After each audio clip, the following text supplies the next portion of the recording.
আসামের chief minister doctor Himanta Biswa Sarma এখন কঠোর হয়ে গেছে। কোনো মানুষের প্রতি তার কোনো দয়া নাই, কোনো মানুষকে সে দয়া দেখাবে না, কোনো মানুষকে সে সাহায্য করবে না। এই কথাটা কেন বললাম, ভিডিওটা আপনারা শেষ পর্যন্ত দেখেন। ভিডিওটার মধ্যে ডিটেলসে আপনাদের ভালো করে বুঝিয়ে বলছি, তো আপনারা ভিডিওটা স্কিপ না করে ভিডিওটা শেষ পর্যন্ত দেখেন। চলিয়ে শুরু করতে হ্যাঁ। যে এই কথার পিছনে কিছু কথার রহস্য আছে। যে দেখেন 2021 সনের থেকে 2026 পর্যন্ত বিজেপি সরকার আসামে শাসন করলো। বিজেপি সরকারের নেতৃত্বে ডক্টর হিমন্ত বিশ্ব শর্মা আসামের চিফ মিনিস্টার ছিলেন।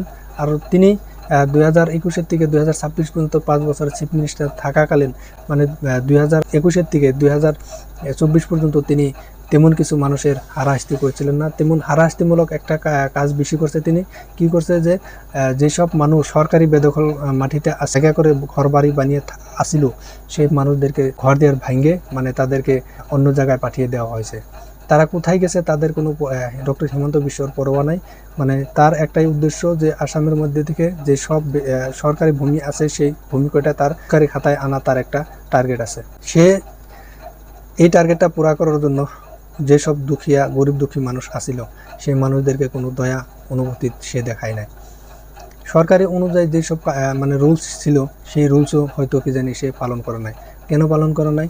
যদি সরকারিভাবে একজন মানুষকে সরকারি মাটিতে থেকে ভূমিতে থেকে মানে উচ্ছেদ করে দেওয়া হয়, সরকারি অনুযায়ী তাকে কিছু সাহায্য প্রদান করার কিছু নিয়ম নীতি আছে। কিন্তু যেসব মানুষদেরকে হয়তো উচ্ছেদ করে দেওয়া হয়েছে, এই মানুষদেরকে তিনি কোনো সাহায্য করে নাই। 2021 থেকে 2025 পর্যন্ত 1.5 লাখ বিঘা মাটি উচ্ছেদ করছিল ডক্টর হিমন্ত বিশ্ব শর্মা।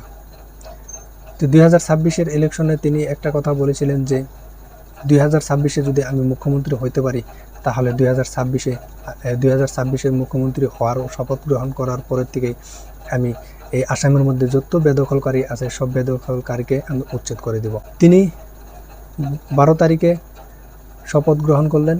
12 তারিখে শপথ গ্রহণ করার পরের থেকেই 13 তারিখের থেকে তিনি ইউসিসি বলবৎ করলেন। ইউসিসি বলবৎ করার পরে ইউসিসি আইনটা আনার পরে কার কীরকম ভালো হয়েছে, হিন্দু মানুষের না মুসলমান মানুষের ভালো হয়েছে, এটা আপনারা কমেন্ট করে বলবেন। বিশেষ করে ডক্টর হিমন্ত বিশ্ব শর্মা একটা রাজনীতি অনেক করে থাকে, হিন্দু মুসলিমের রাজনীতি।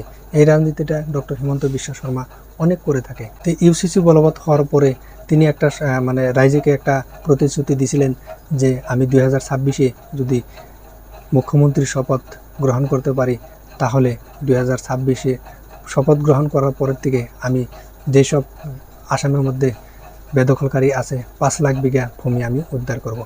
এই প্রতিশ্রুতি ডক্টর হিমন্ত বিশ্ব শর্মা দিয়েছিলেন।